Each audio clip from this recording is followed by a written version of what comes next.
The freedom to live openly in a affirming community. A few years ago, a colleague challenged me and everyone present to not only think about oppression and how oppression limits us when we're doing social justice work, but also to think about liberation. Because she said, we'll never get where we're going by looking in the rearview mirror. We have to look ahead. We have to understand where we want to go instead of this place that we find ourselves in today. And that was a really great challenge, and I took it seriously, and I thought hard about it all the time. And when it was time to change the mission vision statement of the LGBTQA Center here at UVM, I tried to find words to describe what I thought might sound a little bit like liberation for LGBTQA people here at UVM. And this is what I came up with: the freedom to live openly in a affirming community. And I'm pretty happy with it for right now, but what I've also realized is that if you're going to live openly, you have to know who you are. And the paradox is that when you've lived in oppression, in an oppressive circumstance, it's really kind of tough to know who you are. So I'm going to talk to you about how I think that is changing by starting at the beginning. That's me in the blue. I was born into working class poverty, and the impact that had on how I saw myself in the world and in understood myself. Sorry, I've been listening to all these great talks, and now my head is full of them. So how I saw myself in the world actually doesn't go away by being coached in social etiquette or grooming and those differences. Because what was really going on for me was that it was very cold in the winter without a good coat and socks and gloves and hat. And that it was very sad when my mom insisted that my brother and sister and I eat dinner even though she didn't have anything left over. Those things are too present in the lives of too many people, but what I think is important is that we're finally talking about them instead of hiding them in shame under a veneer of appearing middle class. This is my mom in her freshman year, her school photograph from her little high school in Callan, West Virginia. And it's the only school photograph she held on to. And I think it's because it's her favorite. She had taken the dare to get on the boys' haircut line, which is why she looks like that, and I think she loved it. She never was very comfortable with femininity, and I think that created a little zone of comfort for me in my life that a lot of other people-born girls who are uncomfortable with femininity didn't necessarily have. I did not have a mom chasing me around and trying to make me look more like a girl. My dad was another story. He was born in Baltimore, and I always believed that he hid the fact that he was gay. I think that he was gay. He would certainly have never told me that, but I think it made him unhappy for his entire life until he died in 2000. This out-of-focus photograph is one of two photographs I have that have my mother and father in them. And in this one, my mom is pregnant with my little brother. I think the two of them look like an absolutely odd couple here. And within a year, they would be divorced. My dad remarried a woman who was able to much more closely approximate the image that he wanted to present to the world. And he remained married to her until he died. This is my grandmother, my mom's mom, the only grandparent I ever knew. And I didn't spend a lot of time with her, but I grew up hearing the stories about all the values that she brought to my mother from her Cherokee father and grandparents. So I have always self-identified as mixed race, even though I'm very aware that I appear white and carry white privilege. Another really important thing, so I've named in circumstances, people. It's also important what your social context is. And I grew up in a time when conformity was not thought of as oppressive, it was thought of as virtue and an ideal. one of the things that you were supposed to conform to was heterosexuality. And it was certainly ever present. This was my living room and my brother's friends. This was a very common book at the time, which looks hilarious now, but at the time was taken very seriously. If a person who was born assigned female gender expected to have any kind of success in life. So here I am, same day as the pregnant mom photograph you saw earlier. I can tell you with certainty that my father picked out that little dress, not my mom, and that the telltale of our actual poverty is the mismatched shoes. But for me, the thing that speaks the most to me about who I am is the Band-Aid on my knee. So this is where I launched into life and had to try to figure out who I was in terms of my gender. My sister was a big help. That's my older sister, 2 years older than me, and she was a constant presence in my younger life. She was much more comfortable with being a girl, and always very well put together. She tried to help me out with that. So there I am with the curlers that she put in my hair, so that when I showed up for my school photograph, I would look a little nicer. She eventually got bored with that project and moved on to other things, and so later photographs looked more like this, with my mom and I doing the best we could figure out for that school photograph sort of project. As time went on and it sunk in really exactly how mismatched I was in the world. As I started to really notice that all the other little girls really liked those shoes that scuffed so easily and had such slippery soles, and those frilly skirts, and the way we behaved around boys, I just really didn't get any of that. And as all of that sunk in, I became lonelier and lonelier, and I remember a vivid nightmare where my entire family, including me, were taken in a spaceship up to an alien planet, and when we were brought back, everyone else looked perfectly normal except for me, and I looked like some freakish alien, which is how I felt. During my high school years, the women's movement happened, and I was very aware that it was seen as a source of liberation for lots of people who were assigned female gender at birth. But that wasn't the case for me, because what I felt and saw in the women's movement were heightened expressions of femininity and heterosexuality, neither of which related to my experience. And so if anything, the women's movement paradoxically often left me feeling more and more alien. Oop. Sorry, I hit the wrong button. So I made it through. I made it through high school, I made it through college. I did well because I just kind of sunk into academics.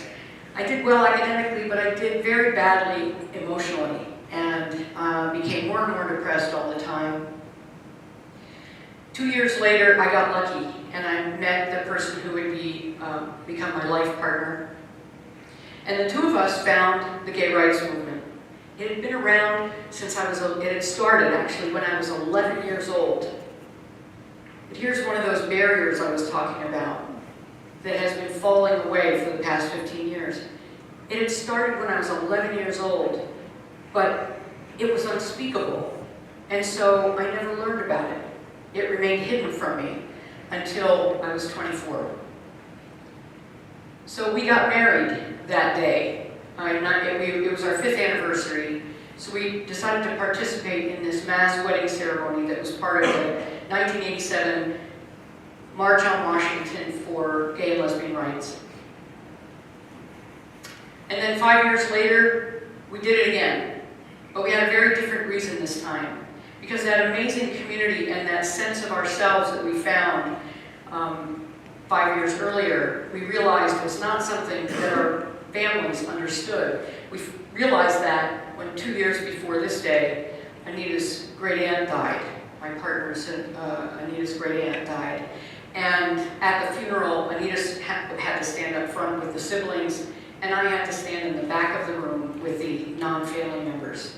We realized that our families really didn't understand that we weren't just friends and we weren't just roommates, that this was a forever kind of thing. And so we got up our courage and we invited everybody to come to the top of Mount Philo in Vermont and did another symbolic, not legal yet, ceremony. And then finally, when those civil unions that David Zuckerman was just talking about were finally legal, we did it again.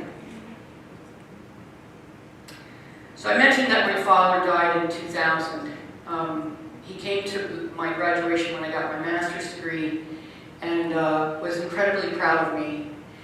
But he died before any of these sweeping, profound cultural changes that we've been talking about. And I will never stop wondering how it might have affected his life if he had been able to be alive to see some of the kinds of openness and acceptance that gayness is now receiving.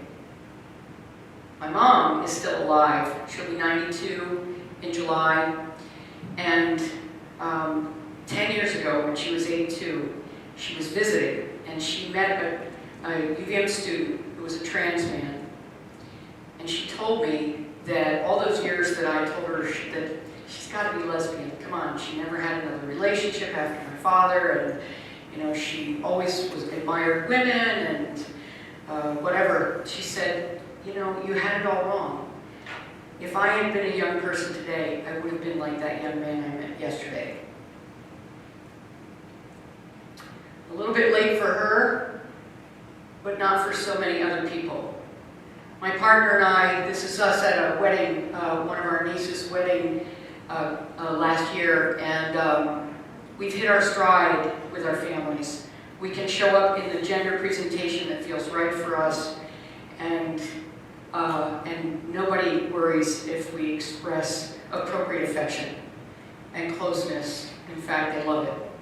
So I've come very far from the DNA that my parents combined almost 58 years ago, and much farther than they could have imagined at the time, because the world was such a different place. And even farther than I had been able to imagine for so many years of my life. I'm still figuring out who I am. But what I'm excited about is that there's a new conversation happening in the world. There's a kind of collective bubbling up understanding of what that freedom to be yourself openly in affirming community might come to look like if we all embrace that idea as, not if, as we all embrace that idea together. And I'm going to end with a video that was put together by some friends of mine. It's very dear people, and it is not a commercial video. It was put together by the parents you're going to see in this video, and I think it very aptly portrays that new sense of possibilities and hope for all of us to get to show up everywhere we go in life as exactly who we really are, not as some conformist pretense. So, meet these two wonderful families. Built side by side with love. But not all journeys are straight or conventional. As a lesbian couple and a straight couple with a transgender male, we needed sperm. Living separate but parallel lives, we each experienced failed attempts at pregnancy with different donors before we turned to California Cryobank for a second chance at creating a family. Maybe we could have built our family with another donor or through adoption, but we didn't. Out of thousands of choices, we chose the same sperm donor. Without him, we would not have our children. Without him, we would not have each other or our kids' donor siblings. Our relationship started through the California Cryobank's sibling registry, and like all love affairs, it started innocently and out of curiosity. It would have been easy to feel insecure or territorial about sharing a donor with strangers, but where there's vulnerability, there's beauty. We share a path to parenthood only other recipients of frozen sperm can understand. and we share the challenges and frustrations of living lives as non-traditional families. We have been and will continue to be guides and sources of strength to one another as we explain our family roots to our children. Through candid conversations, questions asked by curious toddlers, and stories told in books that reflect our families, the 3 oldest kids know they came from a donor sperm, their mama's eggs, and lots of love. We started conversations with our children about their donor early because we want their narrative to be something that just is and not something that shifted or changed at a specific place and time in their memories. We want their knowledge of how they were made to be as familiar and comfortable to them as the color of their hair or the color of their eyes. We want the story of their sperm donor and the donor siblings that go along with him to be an important detail in their family history, but just one of many important details and not a life-changing realization. Our sperm donor changed our lives, not theirs. When our kids are together, they fight and love like siblings. There are no walls or hesitation between them or any of us. At all times, a mixed combination of adults and children are interacting. Our 2 families are one. So much can be said about the way our families met, about how strangers united and friendships were made because they wanted to start families. How those families became biologically connected and emotionally invested while thousands of miles apart. How one man's willingness to be a sperm donor completed a need in our lives. All at once there is too much and nothing to say. Our families, our one big family, is just the way it was always supposed to be.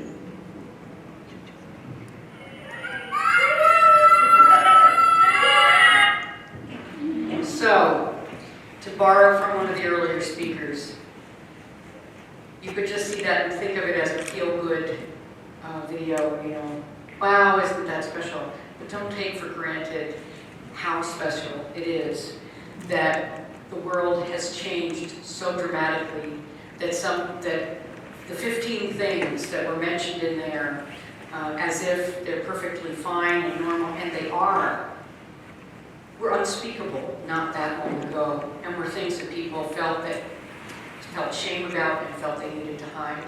And the fact that they can now talk about it and let it be real and let it be visible makes all the difference.